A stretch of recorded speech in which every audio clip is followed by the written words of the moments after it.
What's keeping you from building real confidence? Hint, it's not what you think. So let's talk about confidence today. Real confidence. Not the fake it till you make it variety, because that's just fluff and people read right through you. We also want to talk about, the kind you try to channel before giving a presentation by proposing, something in a bathroom stall. It's none of that. We're talking about the deep in your bones belief that you got what it takes, even when things are hard. So why is it so hard for us to build confidence? What might be tripping you up? And let's look at how we can flip the script. So one of the first things is that you think you have to feel confidence first.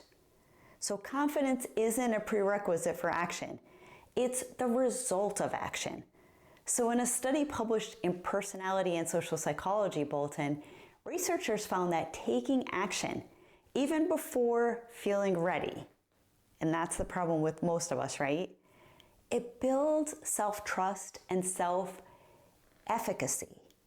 So in other words, confidence grows when you do the thing that you're scared to do. So try this. Instead of waiting to feel ready, aim to feel willing. Willing to try, willing to mess up, and willing to learn, right? Sometimes we don't do any of those things until we put ourselves out there, right? So we got to try those things. And you're also maybe comparing yourself behind the scenes to everyone else's highlight reel. And this is the biggest problem, especially with social media these days, right? Thank you, social media. It's way too easy to assume everyone else is crushing it. But you only see the highlight reels, right? But get this, a 2022 study by the American Psychological Association found that up to 60% of people experience imposter syndrome, or whatever they're calling it these days, right? Even high achievers and seasoned professionals. So we're all feeling it. But something to try is, instead of this comparison trap, use curiosity. Ask, what can I learn from them? Instead of, why am I not like them?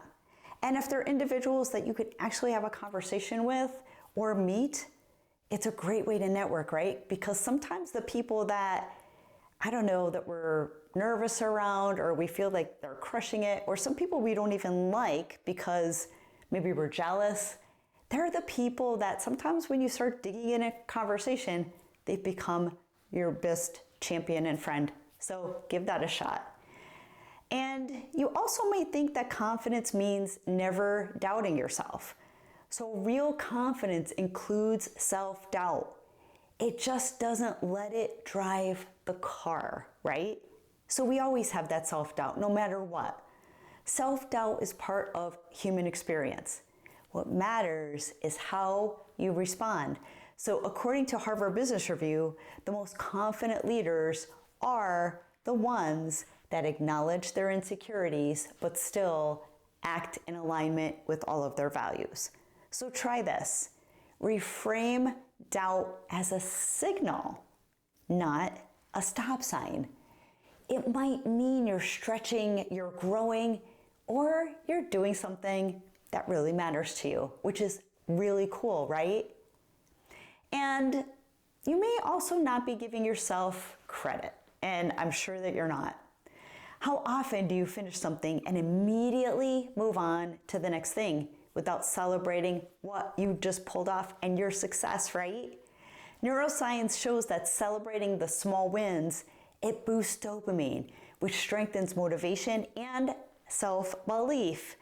So we need to enjoy, right? We need to celebrate the wins. If we're constantly grinding and going at it, we never really experience the good that's happening in our life, right? And we don't appreciate it.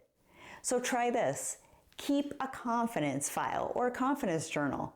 Screenshot, kind feedback. Jot down wins or record voice notes to the future you.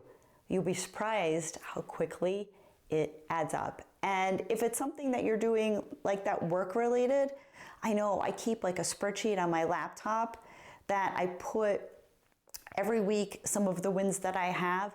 And when you come to the end of the year, when you're doing like, your personal review or your professional review with your boss, it's a great way to be able to pull those different nuggets out and the things that you actually accomplished all year long, right? So give that a shot. The bottom line here is real confidence isn't loud. It's not perfect or instantaneous. It's quiet, it's consistent, and it's built on courageous choices at a time. So the next time that you feel like you're falling short, ask yourself, am I expecting to feel confident before I act confident? Because the truth is, and you know it, is your confidence is already in you. It's just waiting for you to show up and to give it some reps.